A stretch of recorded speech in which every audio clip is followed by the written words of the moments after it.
Oke, kepada Bapak Ustadz, waktu dan tempat saya persilahkan. Ya, terima kasih.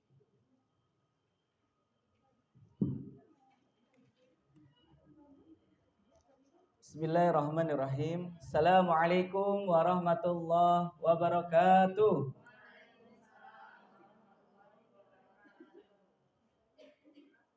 Innal hamdalillah, segala puji bagi Allah yang alhamdulillah ya di pagi cerah atau mendung.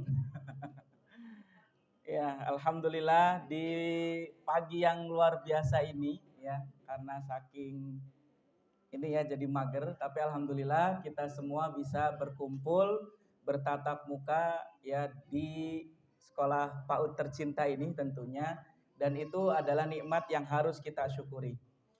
Allahumma sholli ala Muhammad, dan semoga salawat tetap tercurah limpahkan kepada Nabi kita Nabi Muhammad sallallahu alaihi wasallam, dan semoga salawat tetap bersambung kepada keluarga beliau, kepada para sahabat, kepada para tabi'in, dan mudah-mudahan ibu-ibu semua yang di sini dihitung sebagai pejuang ya, tentunya untuk generasi kita. Ya, jadi pejuang itu bukan hanya ya di garda terdepan ya Ibu. Ya, kita ya apalagi nih ibu-ibu adalah madrasatul ula ya, sekolah pertama anak, dan itu mudah-mudahan diberikan kesabaran dan setiap lelahnya ya dibayarnya itu bukan menggunakan uang ya, tetapi dibayarnya nanti di akhirat, yaitu di surganya Allah. Amin amin ya robbal alamin. Sehat semuanya Ibu? Lahir batin nggak? Insya Allah lahir batin. Ya mudah-mudahan kalau yang nggak sehat disehatkan. Ya langsung saja sebelum kita masuk materi ya, tentunya alangkah baiknya kita apa dulu? Apa dulu? Kenalan pasti. Kayak kenalan.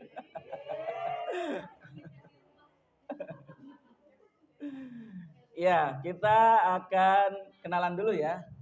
Karena kadang ketika saya mengisi materi suka ada yang mungkin bahasanya kurang percaya nih ngomongin parenting gitu. Makanya kita kenalan dulu sebentar saja. Ya, tentunya ini nama saya ya Khairul Mukmin. Saya pendidikan terakhir sekarang masih menjalani sekolah S2 Pendidikan Agama Islam di Dr. KZ Mutakin. Sekarang sedang menyusun tesis ya. Tesisnya juga tentang pola asuh orang tua dan orang tua tunggal.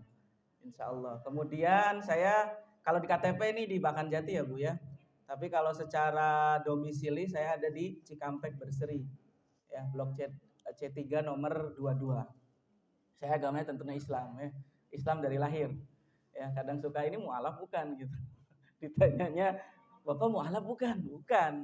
Ya, saya memang Islam dari lahir. Kemudian saya statusnya sudah menikah, punya 3 anak. Ya, jadi saya sudah menikah. Saya menikah umur 17 tahun, istri 15 tahun. Dan alhamdulillah sekarang sudah hampir 11 tahun dan dikaruniai 3 anak. Ya.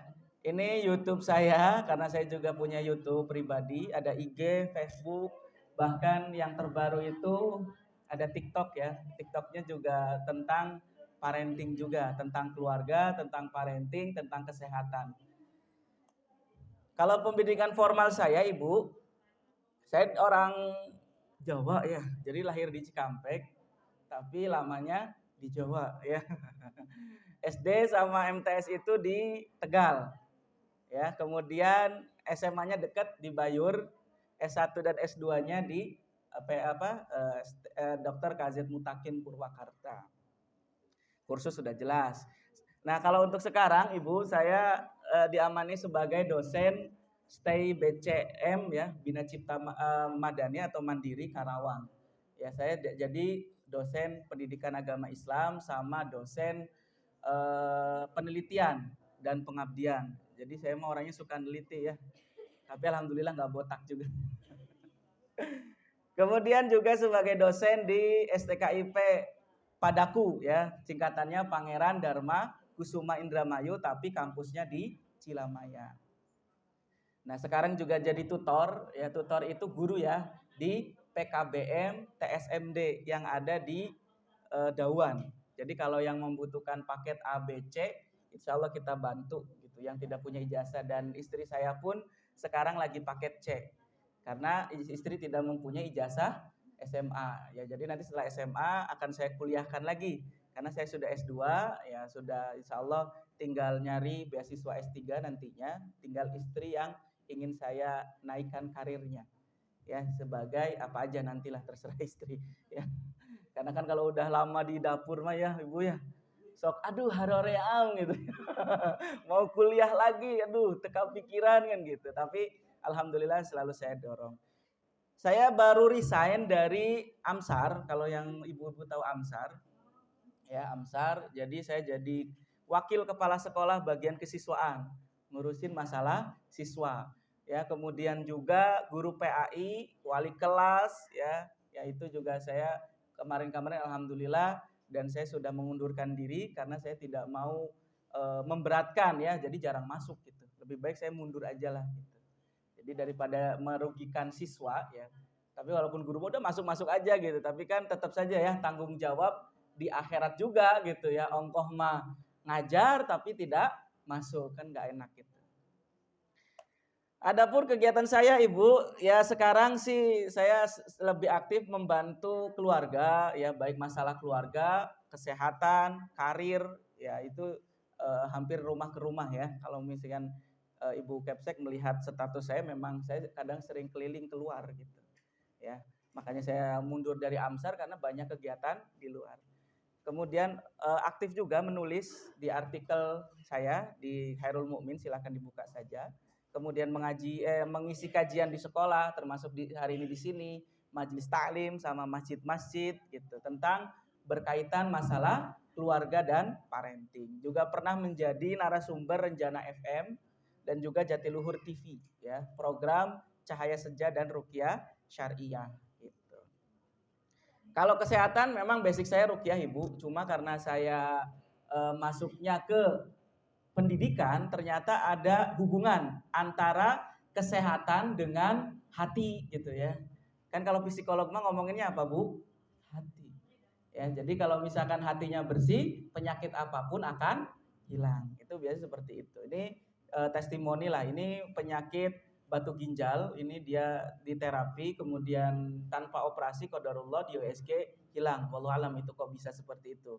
Kalau yang ini sakit sariawan bertahun-tahun, ya, jadi bertahun-tahun nggak sembuh-sembuh. Tapi alhamdulillah dikasih materi masalah keluarga dan juga hati, ya suaminya jadi romantis, ya penyakitnya juga hilang. Ya, jadi konsepnya seperti itu. Kemudian kalau keluarga, ini tadi ya saya nikah umur 17 tahun, jadi dari umur 17 tahun itu mungkin bahasa kita mah apa? Dipaksa untuk dewasa. Ya, lagi masa-masanya egois, lagi masa-masanya sakarepe dewe ya kalau orang Jawa mah gitu kan. Tapi alhamdulillah kita bisa lewati dan kita bareng-bareng bisa mendidik 3 anak ini. Ya, ini baru kelas 2 SD tapi alhamdulillah dia sudah bisa masak sendiri, masak nasi sendiri gitu kan. Yang belum tuh nyuci, kalau ngepel segala macam sudah bisa gitu. Jadi kita didik. Nah, kalau ini lagi terus saya pandu hafalannya, ini juz 30 sudah masuk ke juz 29 lagi saya bantu. Nah, kalau ini yang umur 1 tahun Ibu, kalau 1 tahun, kelas 1 SD maksud saya. Ya. Jadi dia sudah bisa juga ngikutin jejak kakaknya karena lihat kakaknya rajin, dia juga ikut rajin. Bahkan dia kadang lebih rajin dan hafalannya lebih cepat daripada kakaknya. Ini uniknya anak ya. Jadi anak itu beda-beda. Dan ini yang baru 3 tahun, biasanya juga ngikut nimbrung ya kakaknya. Ya, akhirnya dia juga ikut ya, karena ini ada kalau dalam pendidikan itu behavioristik itu atau lingkungan gitu. Ketika kakak-kakaknya rajin, ya ternyata mengikuti adiknya juga ikut rajin. Alhamdulillah. Nah, kalau untuk karir Ibu, saya itu dari nol Bu. Jadi saya dari tukang martabak ya. Kalau misalkan Mbak Ibu suka langganan martabak, saya itu orang tua martabak Gunung Slamet yang ada di Bakanjati kalau Ibu lihat. Tapi basicnya saya bisa, tapi nggak istiqomah. Saya lebih suka jalan-jalan, lebih suka ketemu orang-orang ya, orang-orang hebat. Ya alhamdulillah. Jadi saya lebih kepada mengisi kajian, kemudian lebih ke pendidikan. Dari jualan martabak, pernah karyawan Indofood, pernah jadi Grab, pernah jadi kang paket. Tapi alhamdulillah sekarang bertahap, setelah saya baru masuk S2, alhamdulillah dapat rezeki menjadi dosen. Ya tinggal nanti karirnya terus ditingkatkan. Masih jauh Bu saya mah. Ya walaupun umur masih muda, tapi saya harapkan paling tinggi cita-cita saya mudah-mudahan tercapai, doanya saja ingin menjadi guru besar Ibu. Guru besar itu adalah profesor, ya, tapi profesor dalam pendidikan. Nah, tadi kan cuma ini ya, kayak kenalan, oh masa sih gitu kan, gitu mah mungkin mengarang-arang gitu ya. Ya kita, bentar, ini rada error ya.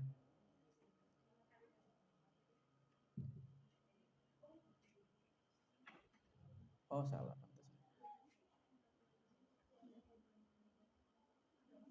Nah ini karena nggak ada suaranya nggak apa-apa ya. Jadi ini ada yang tadi saya perlihatkan. Tuh, tadi fotonya ya.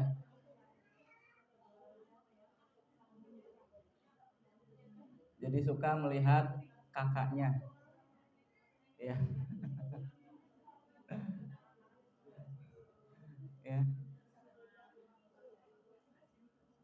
Oke, itu ya satu.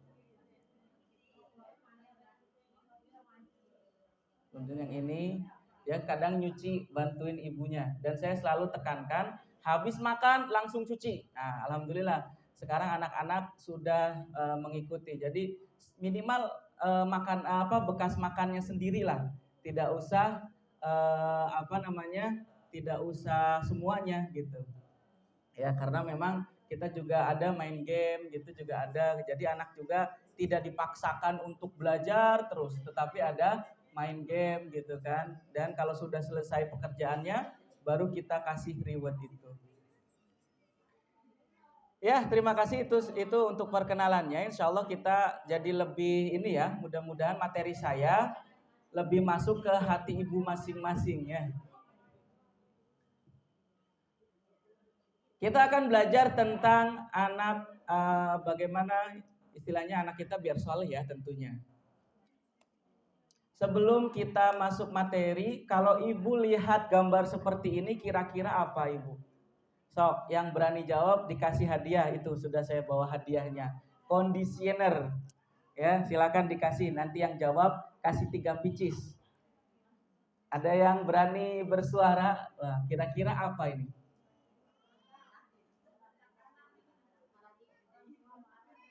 Ya, coba acungkan dong. Kan jangan kayak siswa. Ayo itu di belakang Ibu. Gimana? Mm-mm. Mm-mm. Mm-mm.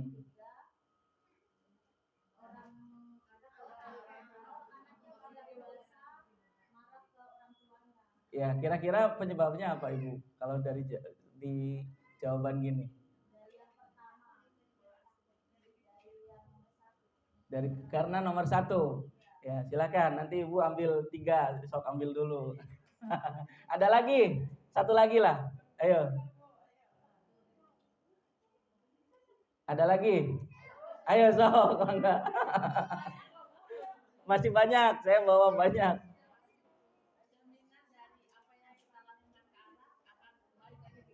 Oke, gitu. Terima kasih.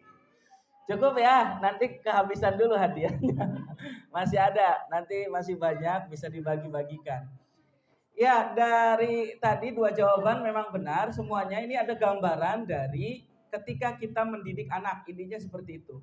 Kadang kita selalu menuntut anak untuk soleh, anak untuk sabar, anak untuk tidak marah-marah, tetapi orang tuanya tidak bisa seperti itu. Maka inilah efek yang terjadi. Bahkan mungkin beberapa waktu ada kasus ya Ibu ya, si orang tuanya itu apa dititipin ke panti jompo gitu ya, bukannya diurus malah dititipkan. Itu memang pro kontra. Tapi itulah kenyataan yang ada di sekitar kita. Nah, kita akan melihat ada penelitian, ini walaupun kita ambil dari orang non-muslim, tapi setidaknya itu menjadi ibrah untuk kita. Ya, pertama ada seorang ahli fisika bernama Yohanes Surya mendatangi daerah terpencil di Papua, Ibu. Ya, indeks kecerdasan di sana sangat rendah. Ya, anak lulusan SMA bahkan tidak tahu hasil 25 ditambah 37. 25 tambah 37 berapa, Bu? Hah? 62. Kita bisa, tapi anak-anak Papua tidak bisa. Nah, kemudian seorang profesor itu meminta dicarikan anak-anak yang paling bodoh, terkenal sebagai anak yang paling bodoh. Dia berjanji akan menjadikan mereka juara dunia. Nah, kemudian dia meminta ke bupati, sok ya istilah sebodoh-bodohnya, ya bahkan kalau tidak bisa baca tulis siap ditampung oleh profesor ini. Dan ternyata setelah 2 tahun dilatih oleh Profesor Yohanes, 12 anak Papua berhasil mendapat 4 medali emas, 5 perak, dan 3 perunggu di Olimpiade Sains tingkat Asia. Bisa nanti dilihat di Google lagi ya, ini sejarahnya seperti apa. Apa yang bisa kita ambil ibrohnya Ibu? Ya, bahwasanya kita ya sebagai orang tua tentunya jangan terlalu istilahnya mengandalkan sebuah lembaga pendidikan gitu. Jadi lembaga pendidikan itu hanya penunjang saja, tetapi pada intinya kita pun bisa menjadi orang tua dan bisa menjadi guru untuk anak. Hanya saja kadang kita itu nggak tahu caranya, ya kan? Baik tidak tahu caranya itu karena malas belajar, malas ngebaca, ya kan? Apalagi kan sekarangnya suka nontonnya video saja ya. TikTok ya, YouTube, Facebook gitu kan. Scroll. Ya, bolehlah scroll. Sekarang kan belajarnya harus lebih ke parenting. Minimal itu dulu. Ya, ini mah emang kelasnya profesor yang memang beda ya. Profesor mah sudah praktisinya ya, ngerubah karakter anak, merubah kecerdasan anak. Dan insya Allah sebenarnya kita bisa. Coba kita bayangin Ibu, ini profesor ini ngurusin anak segini. Sedangkan kita cuma ngurusin berapa anak kan? Ada yang 1, ada yang 2, ada yang 3. Kenapa kita tidak bisa lebih efektif? Ya, nah makanya kita di sini belajar bagaimana kita menjadi orang tua yang baik ya, yang tentunya tujuannya tetap soleh ya. Tapi soleh itu kan nggak langsung ya berubah ya, apalagi Mang Oleh kan nggak mungkin. Saya akan, walaupun sekarang sudah berubah ya, ini adalah sistem pendidikan kita, walaupun alhamdulillah sekarang sudah mulai berubah, yaitu dengan Merdeka Belajar bertahap. Jadi dulu dan mungkin sekarang juga masih sih, ya. Biar adil, jadi kita semua akan mengikuti ujian yang sama ya. Silakan panjat pohon itu. Ini kira-kira dari semua ini yang menang siapa? Ya monyet. Tapi kalau lombanya nyelam yang menang siapa? Ikan. Nah memang kenyataannya paradigma atau pemikiran orang tua, pemikiran ya banyak perusahaan dan yang lainnya, ya yang namanya orang pinter ya juara kelas. Yang dia ranking 1, yang dia selalu juara dimanapun. Padahal setiap anak itu mempunyai kelebihan dan kekurangan masing-masing. Jadi ibu kalau punya anak, jangan sampai, aduh, saya mah teu nyaho euy si anak si ieu mah gitu. Beda jeung lanceukna gitu. Ada yang suka ngomong kayak gitu? Tapi seharusnya kita sebagai orang tua itu tahu karakter anak kita. Ya. Kalau misalkan saya melihat karakter anak saya, kalau anak yang saya yang pertama itu lebih cerdasnya otak kiri. Jadi dia itu kalau untuk bercerita apapun dia oke. Tapi kalau anak yang kedua yang kecil itu yang kedua itu lebih kepada otak kanan. Dia kalau hitung-hitungan cepat. Ya, ini makanya kalau bisa ya materi pada hari ini harus diingat. Saya harus bisa mengerti anak. Nanti biar kurangnya apa, kita dorong, kita tutupi. Terus lebihannya apa, ya kita lebihkan gitu. Jadi jangan sampai kita berpikir, aduh pusing nguruskan budak gitu. ya teuing ya asa diatur. Nah, harusnya ibu tuh tahu kenapa anak saya susah diatur.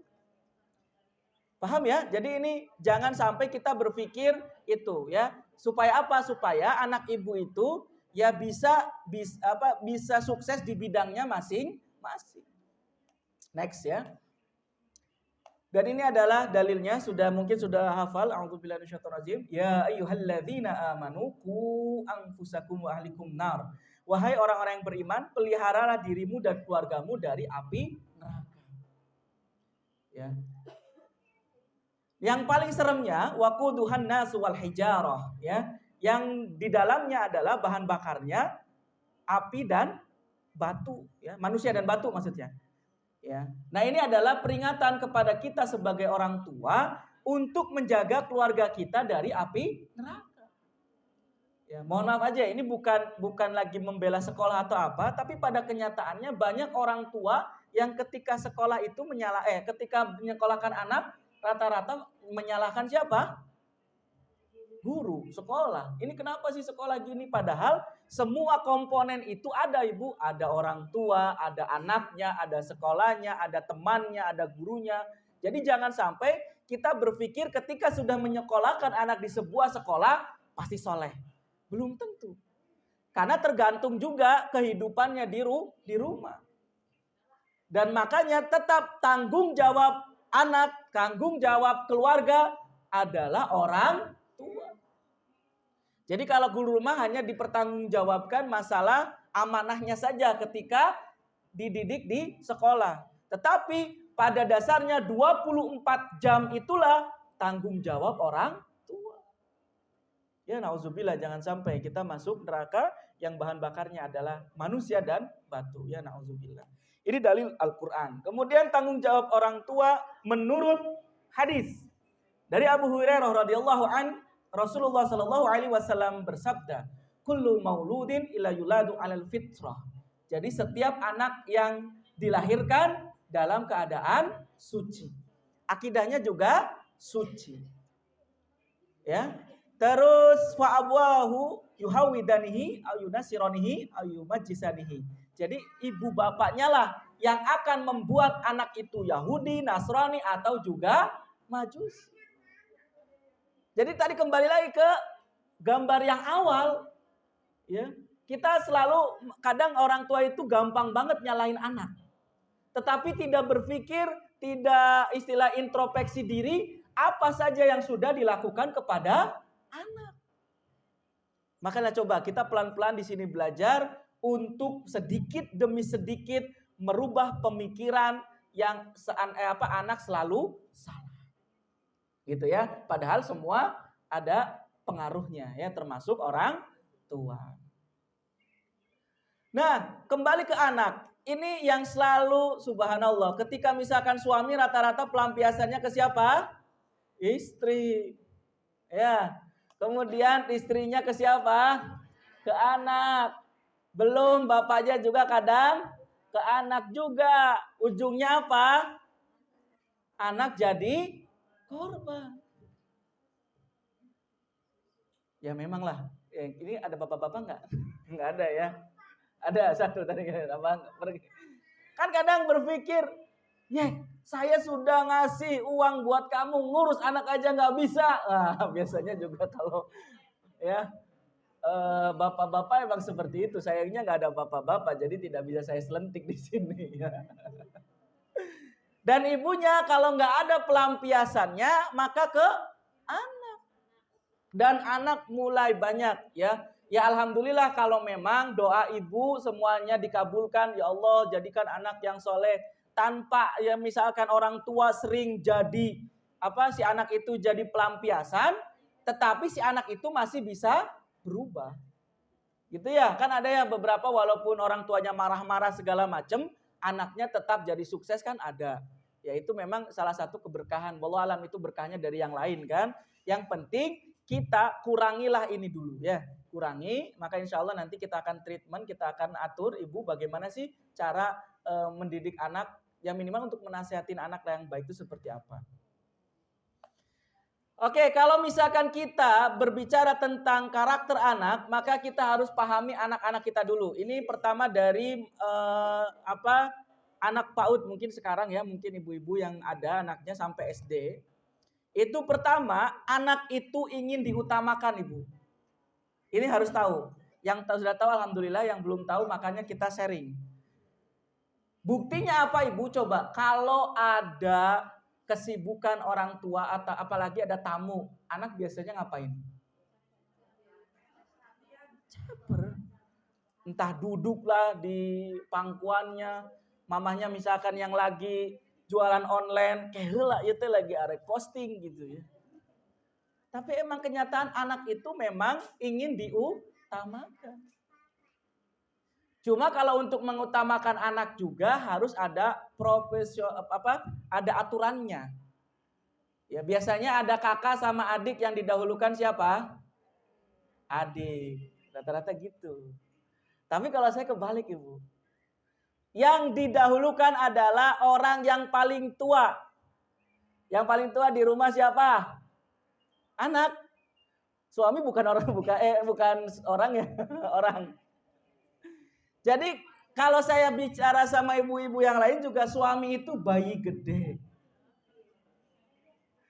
Coba aja Ibu, ya ini untuk masalah keluarga. Ketika anak satu, pertama belum punya anak sama punya anak, karakter suami berubah nggak? Berubah. Kamu anaknya 2 tambah berubah nggak? Itu karena apa? Karena belum paham cara mana dulu yang didahulukan.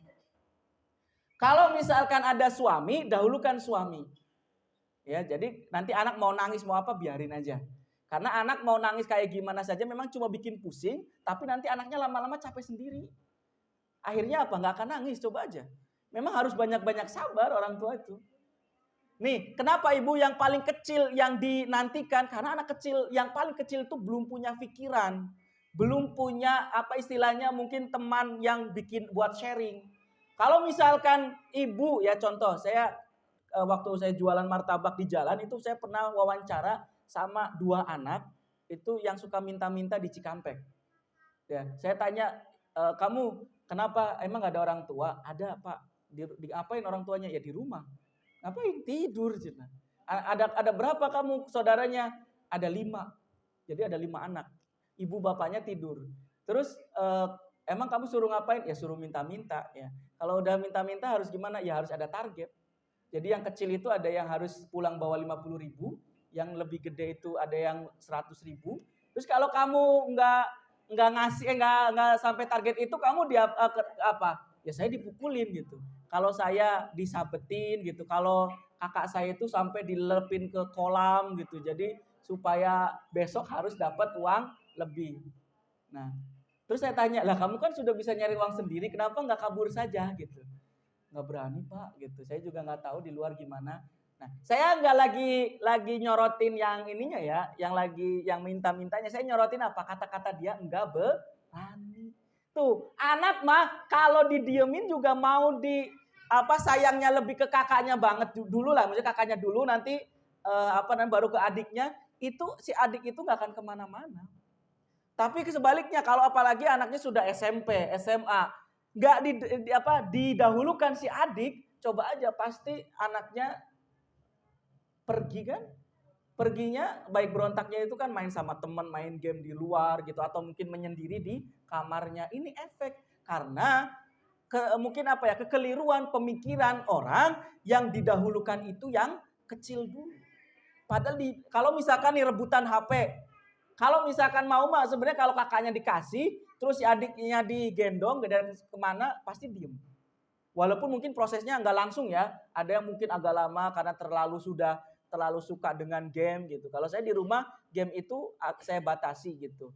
Tapi kalau misalkan waktunya ngaji ya. Jadi setoran hafalan anak yang ini, jadi murojaahnya itu 2 lembar Ibu. Jadi 2 lembar Quran yang juz 30. Jadi kan lembar 1 gitu ya, kanan kiri itu baru selesai.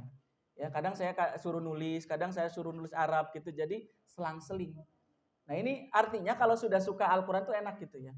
Nah, kembali lagi jadi ibu harus mengutamakan kalau misalkan ada yang lebih tua, utamakan yang lebih tua gitu. Jadi yang anak kecil itu dipisahin. Nanti kalau misalkan bab masalah adil biar adiknya nanti main, nanti beda lagi. Ya, itu mungkin agak panjang kalau kita bahas itu ya. Next, juga anak ini diperhatikan sudah jelas. Kalau misalkan anak yang PAUD, SD itu biasanya pengennya dipuji. Buktinya apa? Sok ngadu kan? Mah, mama itu si kakak mama tadi kayak gini mah. Mama itu si papa gini. Itu kalau misalkan tidak ditanggepin, udah anak lama-lama galau. Makanya kalau anak itu asal dibilangin iya, gitu seneng. Ya. Terus biasakan dipuji dulu gitu ya.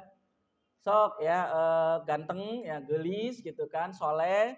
Di kok anak mama kok soleh sih? Kok bisa sih gitu. Jadi ada sedikit-sedikit pujian-pujian yang diberikan kepada anak.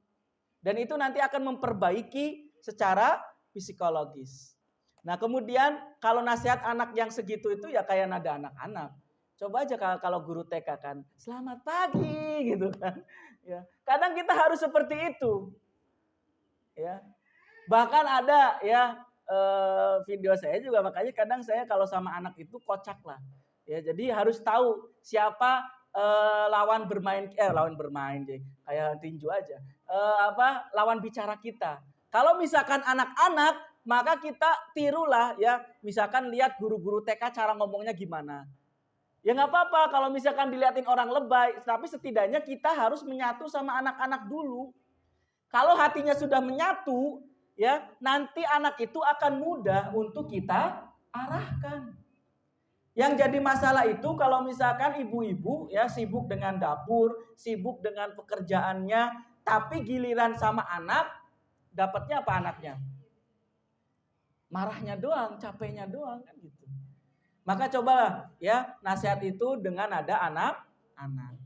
Di sini ada yang sudah SMP SMA anaknya? Ada? Oke, sekalian ya, bonus.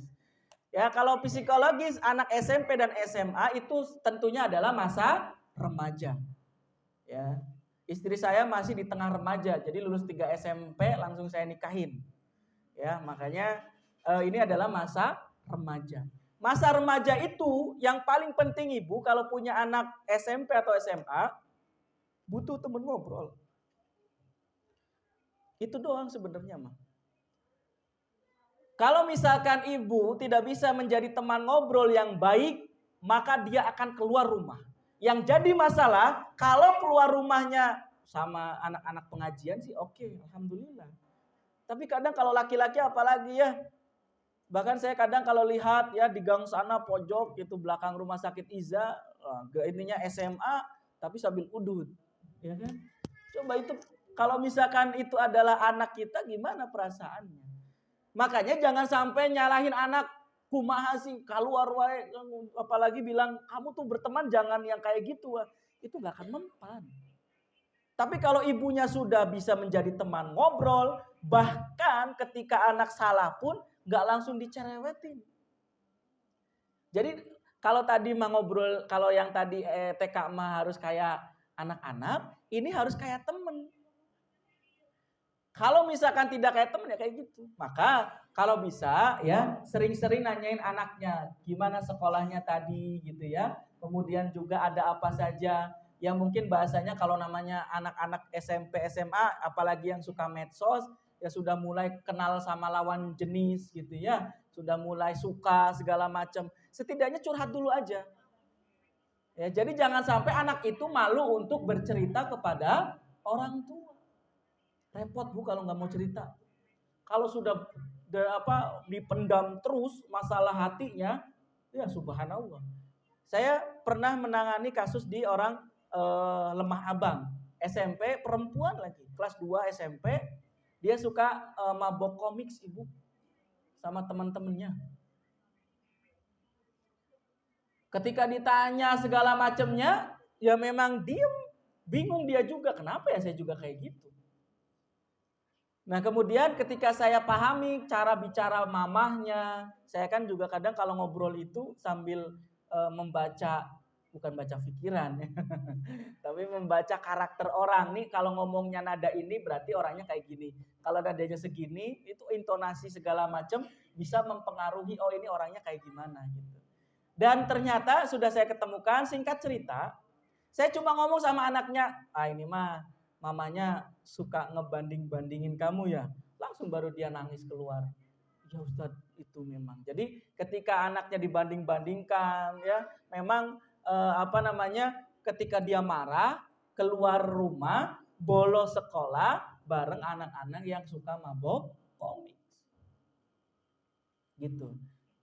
Ya, kemudian ketika dirubah, alhamdulillah ya, si anaknya juga sudah berhenti dan orang tuanya mulai berubah juga.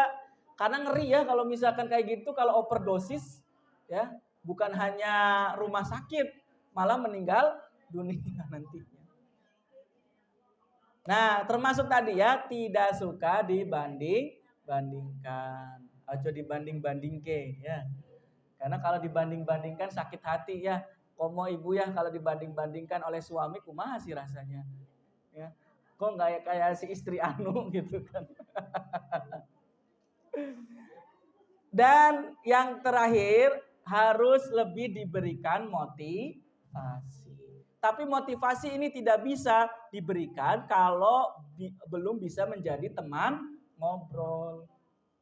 Contoh, tiba-tiba dia senyum-senyum sendiri, nyanyi. Ya dicolek lah sama orang tuanya kan. Lagi deket ya sama lawan jenis ya gitu ya. Mama, kan biasanya itu kan gitu ya. Ya sudah dia cerita orangnya mana, di mana. Biarin dia cerita unek-uneknya. Nanti kalau sudah dia menceritakan nyaman dengan ibu semuanya, baru pelan-pelan diberi motivasi. Kalau anak PAUD SD itu kita main bareng sama anak ya, ngobrol bercanda segala macam, baru kasih nasihat. Itu efektif. Nah, kalau anak SMP dan SMA itu harus menjadi teman ngobrol. Ya, nanti kalau ada pertanyaan nanti ya. Kemudian yang selanjutnya ada yang sudah lulus SMA ya, dan tentunya akan ada 2 pilihan, lanjut kuliah, nikah, atau ketiga adalah kerja. Nah, ini kalau misalkan kebutuhan psikologis anak yang kuliah ataupun yang sudah menikah, satu, ingin dianggap dewasa. Jadi kalau sudah kuliah, ibu makin cerewet, makin jauh anak. Apalagi kalau yang sudah nikah, itu lebih jauh. Makanya jangan sampai ibu ikut campur rumah tangga anak. Itu nggak boleh. Bentar, minum dulu ya. Saya pernah menangani kasus di Tegal. Dia anaknya itu laki-laki nggak mau kerja ibu. Dia salah ngikut pengajian. Pengajiannya itu mengatakan nggak penting duniawi. Ya, gitu. Ada yang pengajian sampai gitu. Dia telan mentah-mentah. Kemudian yang dia lakukan cuma ngewirid aja. Ngewiridnya sejam 2 jam. Ya, makin dimarahin, aduh Ustadz itu susah, gimana ini Ustadz? Saya lihat cara ngomongnya, wah ini mah yang ngomongnya 1000 bahasa ini masih ibunya. Maka saya bilang ibu kalau anaknya mau berubah, puasa nasihat dulu. Puasa nyuruh-nyuruh dulu, jadi didiamkan. Didiamkan itu artinya misalkan sholat, ngaji segala macam, itu biarkan dia yang berpikir. Tetapi orang tua diam itu supaya agar hati anak itu lebih tenang. Karena masa-masa kayak gini kalau makin dilarang makin ditentang.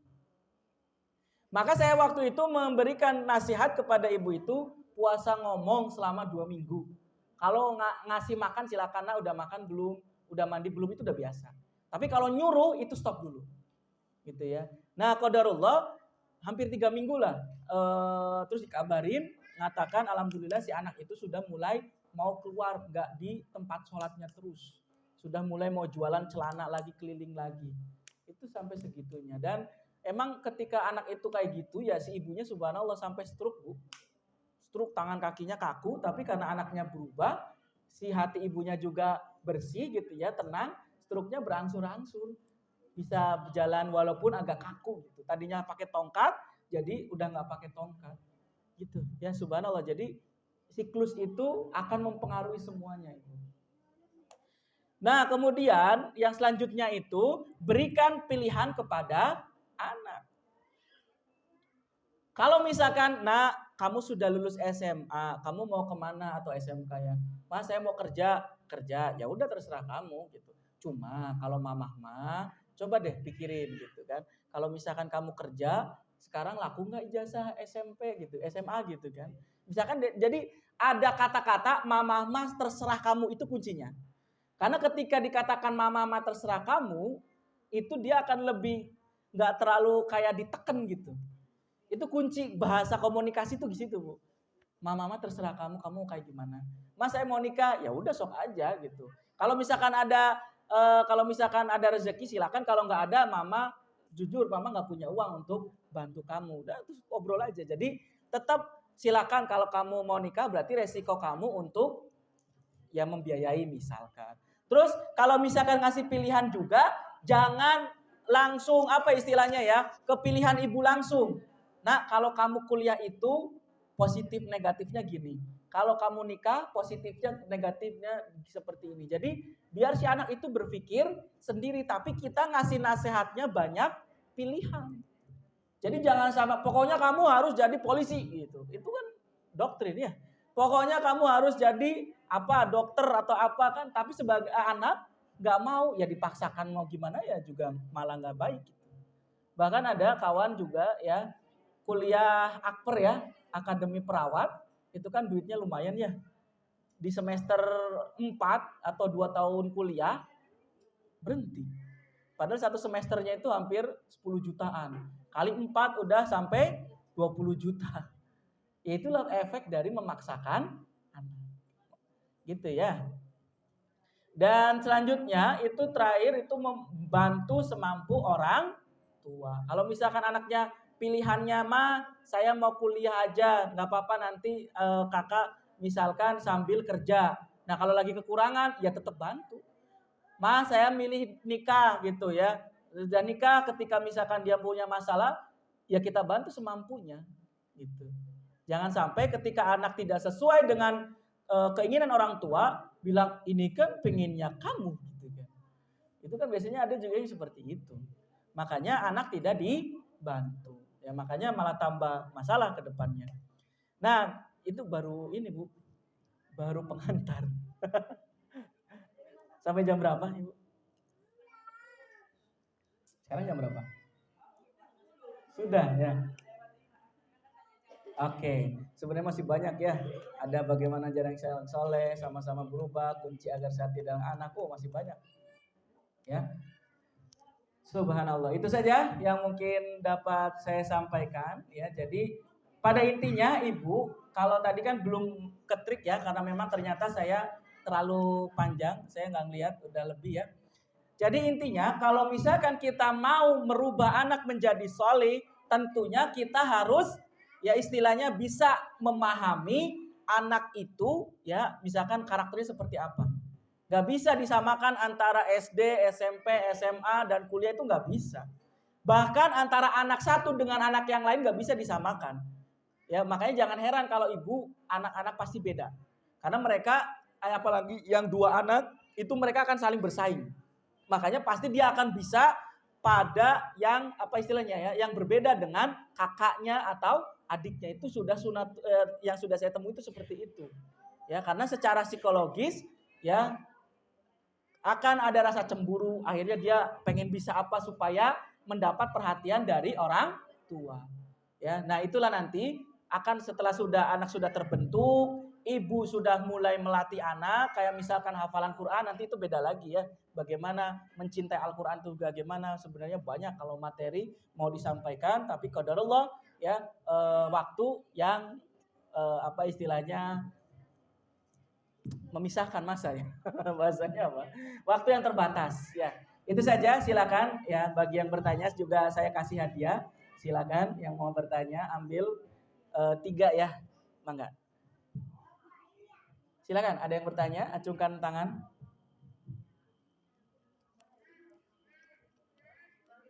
Ayo.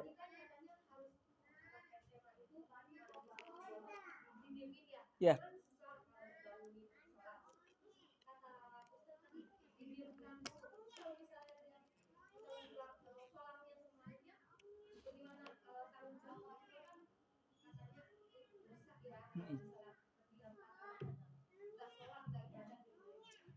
Oke, terima kasih. Boleh dikasih Teteh ya. Ya, bagaimana kalau misalkan didiamkan nanti dia nggak sholat gini ya, kita urai dulu. Jadi kita kadang memahami suatu dalil itu ya langsung serta-merta ya. Jangankan kita ya, Imam Mazhab saja berbeda pendapat. Imam Syafi'i mengatakan menyentuh wanita, laki-laki, perempuan, walaupun itu suami, batal. Tapi kalau Imam Hambali menyentuh laki-laki atau perempuan, tidak batal. Ya, bahkan Imam Hanafi mengatakan kalau nggak pakai nafsu gitu ya, menyentuh wanita juga tidak membatalkan wudhu. Buktinya apa? Di Mekah. Tahu ya Mekah ya? Nah Mekah itu kan coba. Masa kalau misalnya kita pakai mazhab Syafi'i, gitu, mau udah wudhu kan enggak? Mereka tetap aja. Artinya ini perbedaan pendapat, perbedaan teori itu wajar. Biar ibu paham dulu ya, itu pertama. Kemudian yang kedua, kenapa saya melakukan itu? Ini adalah trik atau cara supaya hati anak itu tenang dulu. Coba aja, kalau ibu lagi masalah sama kakaknya, adiknya ini yang sudah dewasa ya, biasanya rata-rata apa dulu? Kalau lagi genting-gentingnya rata-rata diapakan dulu? Didiemin dulu kan? Nanti ketika ada momen Lebaran, silaturahmi, baru kita hadir di situ. Nah, anak juga seperti itu. Kalau misalkan ditekan terus, si anak itu akan emosinya lebih tinggi. Ya. Nah, kalau misalkan ini jawabannya dari apa? Ini jawabannya masalah komunikasi. Dalam ilmu komunikasi ada komunikasi verbal dan ada komunikasi non verbal. Kalau verbal itu ucapan. Nah, kamu sholat. Tapi pendidikan non verbal juga ada. Ketika kita nyontoin sholat, itu termasuk pendidikan bukan? Ya, beberapa adik ya, kalau misalkan di rumah saya gitu, kalau misalkan saya bangun, kan suka ngeliat jam 3 bangun, ya rata-rata nanti beberapa hari kemudian si adik itu otomatis bangun sendiri, padahal nggak diomong-omong apa-apa. Kemudian ada adik saya kan ada banyak ya, salah satu cerita ya, adik itu memang agak susah untuk buang sampah pada tempatnya karena pola asuhnya berbeda dengan saya. Dia ikut sama saya itu selama kalau nggak salah cuma 2 hari. Ya, kita main ke Jakarta, main ke apa gitu. Dan kita menunjukkan contoh buang sampah. Terus anaknya gitu, anak saya gitu, ketika ada sampah nyari tong sampah gitu. Ya di sini. Itu kan karakter yang terus dilihat sama adik saya. Dan ada sewaktu-waktu dia ketika ada makanan ini kan misalkan makanan seplastik ya. Ya jadi nanti dipisahin dulu yang mana yang makanan masih ada. Nah, terus yang sampahnya diikat, cari tong sampah. Itu padahal saya nggak nyuruh. Jadi secara teori tadi ya, jadi pendidikan itu bukan hanya tentang omongan, tetapi hanya harus dengan perbuatan juga. Contoh, ngomongin suruh ngaji, ibunya nggak ngaji, nggak bakalan benar. Gitu ya, makanya harus ada pendidikan itu ya kedua. Kemudian yang ketiga, apakah berdosa? Ya berdosa itu kalau misalkan kita bodoh amatan. Ya, jadi kalau kita diemin anak itu niatnya untuk sedikit demi sedikit mendekati hati anak. Dan itu insya Allah akan lihat gitu. Jadi bukan serta-merta ya hanya sementara waktu. Makanya kadang seminggu 2 minggu. Gak lama. Ya. Nah nanti kalau misalkan ada triknya ya memang kalau saya kayak gini tuh beda anak beda treatment sih Bu ya.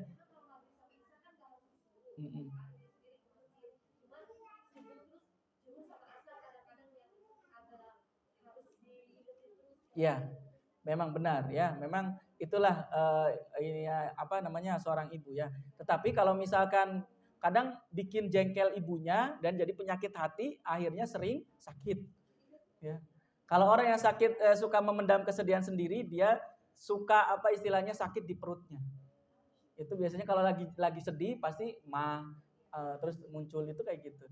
Nah singkat cerita kalau misalkan seperti itu, ingatlah sebuah hadis dikatakan barang siapa seorang istri yang pertama menjaga sholat 5 waktu, apalagi dia sholat sunnahnya, Kemudian yang kedua menjaga puasa Ramadan.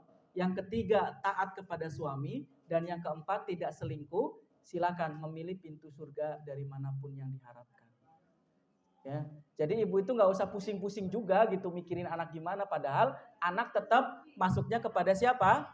Bapaknya. Emang rata-rata seperti itu. Hanya ibu itu hanya membantu suami untuk mendidik anak. Gitu ya.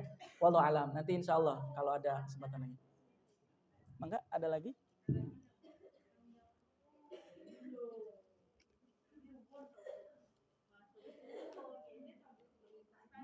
Sok mangga, masya Allah. 3,5 tahun.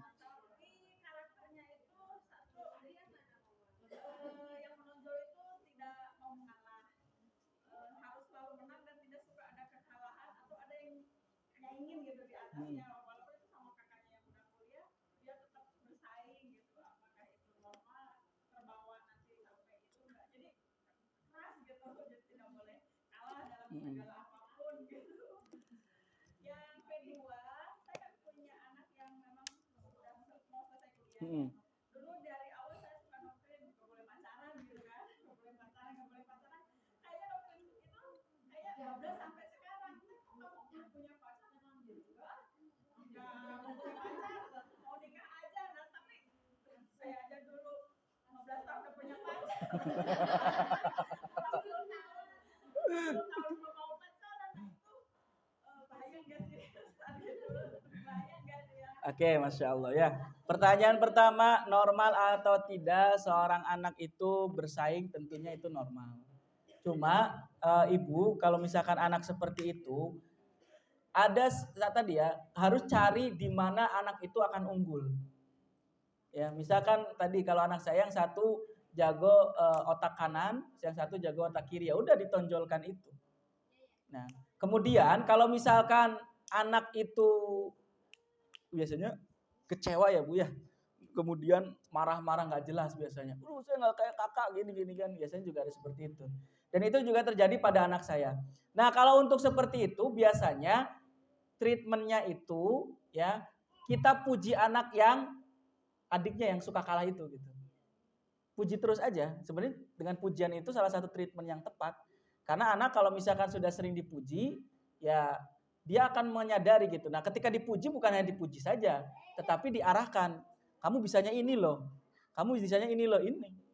Nah, kalau pendidikan keluarga di suami istri juga sama seperti itu. Kadang ada istri yang insecure, gimana caranya itu juga sama. Sering dipuji dan diarahkan anak itu bisanya di mana. Ya. Mungkin itu sedikit jawaban Bu ya.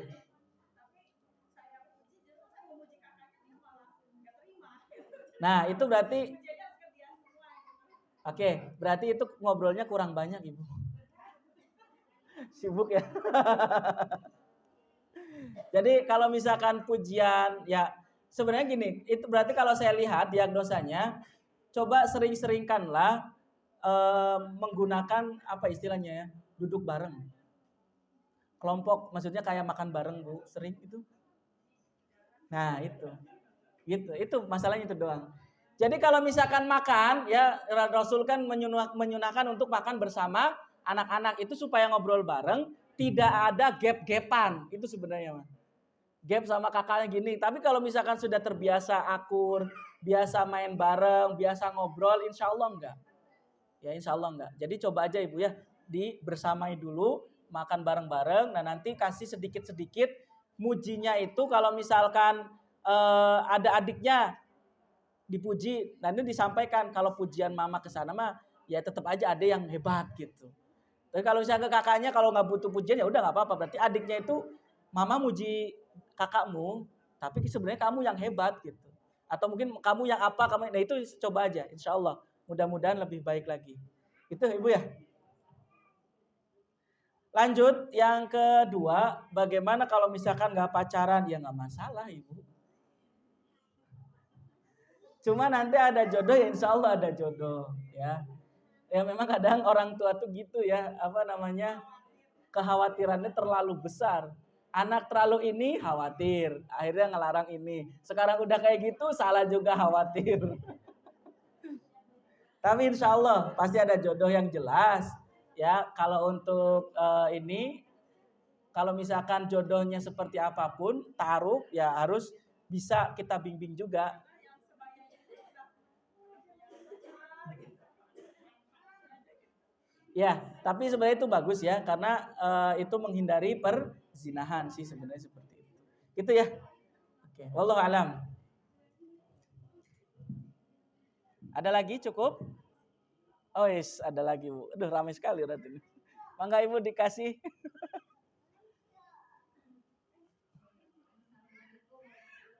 Waalaikumsalam warahmatullahi wabarakatuh. Oh, jauh banding-banding ke.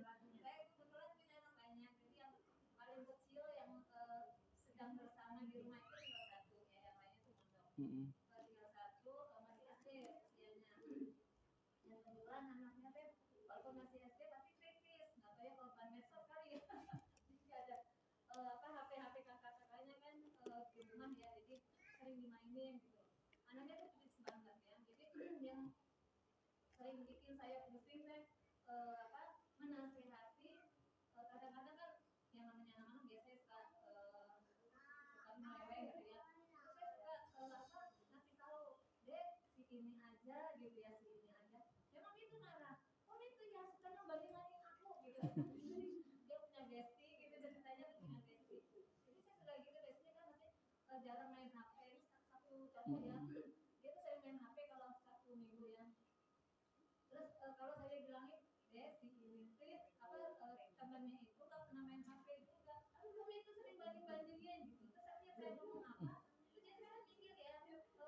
Oke.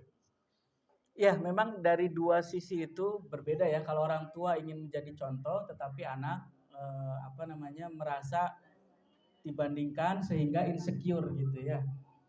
Nah, bagaimana cara mengurainya? Pertama, dari mindset ibu dulu. Mindsetnya apa? Sebenarnya akhir dari anak tuh pengennya apa gitu. Kadang ada orang tua yang baru artikel yang saya share artikel bukan artikel kata-kata yang saya share di Facebook itu kadang orang tua yang memaksakan anak untuk sekolah di sekolah anu, memaksakan anak untuk menghafal Al-Qur'an. Memang kita tujuannya baik ya untuk bekal akhirat gitu. Tetapi kalau tidak sejalan dengan hati anak malah jadi trauma Ibu. Trauma itu akhirnya apa? Dia malah tidak mau belajar sama sekali, itu yang repot. Bahkan trauma dengan agamanya sendiri itu lebih parah. Kan kadang ada anak ya yang tadinya mondok dipaksakan, kemudian dia kabur, akhirnya mohon maaf aja jadi preman, jadi apa. So, saya juga kadang ada kasus gitu. Dulu mah saya mondok Ustadz. Nah itu sebenarnya efek dari trauma terlalu dipaksakan. Nah, kalau misalkan ibu mau seperti itu, saya singkat aja ibu ya. Yang pertama, mindsetnya dihilangin dulu bu. Jangan terlalu jadi beban. Anak apapun pasti ada jalannya. Saya mohon maaf, bukan penghafal Quran, saya bukan orang pondok pesantren, tapi alhamdulillah saya bisa duduk di tengah-tengah ini. Dan itu saya lakukan, saya dapati ilmu itu setelah menikah. Jadi saya memahami agama Islam, benar-benar memahami agama Islam itu setelah nikah. Artinya ibu, ini contoh saja bahwa kadang mindset orang tua dulu yang terlalu stres gitu. Anak itu sudah hafalnya berapa juz, tapi anak saya belum. Itu pertama, jadi biarkan anak berpikir, biarkan anak berkembang apa yang diminatinya. Kemudian yang kedua masalah HP. HP itu sebenarnya, nah mungkin nanti di lain waktu saya akan menjelaskan bagaimana anak itu bisa bersahabat dengan handphone. Kadang kalau misalkan orang tua pengen anaknya nggak pakai handphone, temenin main. Kadang misalkan anak tidak main HP, biasanya rata-rata apa? Bosen. Kalau ada mainan, rata-rata apa? Main sendiri, berantakin, siapa yang marah? Emaknya juga. Iya kan? Ini berantakan, wah ya emang itu anak tuh memang suka berantakin, suka ngerusakin. Kalau misalkan yang suka ngerusak ya, kalau yang suka masang-masangin juga ada. Makanya kalau ibu pengen anak itu tidak mau main HP, ibunya jadi temen dulu gitu. Ya makanya tadi pendekatannya beda-beda lah. Dan yang terakhir sih memang harus ngobrol bersama anaknya juga. Saya gitu misalkan dengan anaknya itu beda treatmentnya. Tapi kalau untuk ibu sendiri, yang pertama hilangkan mindset bebannya. Yang penting tadi ya anak itu pasti punya potensinya masing-masing. Dan hadis tadi bahwa ibu itu sudah punya tiket masuk surga, milih pintu masuk surga. Itu udah tenang saja. Jadi nggak usah dijadikan beban. Itu ya Bu ya? Oke. Bebasin dulu, bebasin. Ya. Wallahu a'lam. Ada lagi cukup?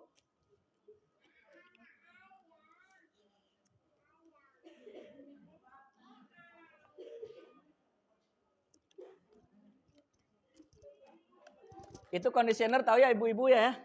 Tahu lah ya. Conditioner tahu nggak buat apa? Buat rambut, jangan dimakan. Sudah tidak ada? Oke, tutup langsung ibu. Oke, bismillahirrahmanirrahim. Ya, kita akan berdoa dulu. Ya, mudah-mudahan ilmu yang kita dapatkan di sini ya bisa kita amalkan, kita praktekkan. Dan semoga anak ibu semuanya yang mungkin ada beberapa yang menurut orang tua bermasalah, mudah-mudahan akan lebih baik lagi. Amin, amin ya rabbal alamin. Allahumma sholli ala Muhammad wa ala Muhammad. Alhamdulillahi rabbil alamin. Hamdan syakirin, hamdan na'imin, hamdan mazidah. Ya Rabbana lakal hamdu kama yanbaghi jami sultanik. Allahumma salama fid din wa afiyata fil jasad wa ziyadata fil ilmi wa barakata fil rizqi wa taubata qabla al maut wa rahmata indal maut wa maghfirata ba'da al maut. Allahumma hawwin alaina fi sakaratil maut wan najata minan nar wal afa indal hisab. Allahumma inni a'udzu bika min adzabi qabri wa min adzabin nar wa min fitnati mahya wal mamati wa min fitnati masiihid dajjal. Rabbana hab lana min azwajina wa dzurriyyatina qurrata a'yun waj'alna lil muttaqina imama. Rabbana hab lana min azwajina wa dzurriyyatina qurrata a'yun waj'alna lil muttaqina imama. Rabbana hab lana min azwajina wa dzurriyyatina qurrata a'yun waj'alna lil muttaqina imama. Rabbana atina fid dunya hasanah wa fil akhirati hasanatan wa qina adzabannar. Subhana rabbika rabbil izzati amma yasifun. Salamun alal mursalin walhamdulillahi rabbil alamin. Barakatil al-Fatihah.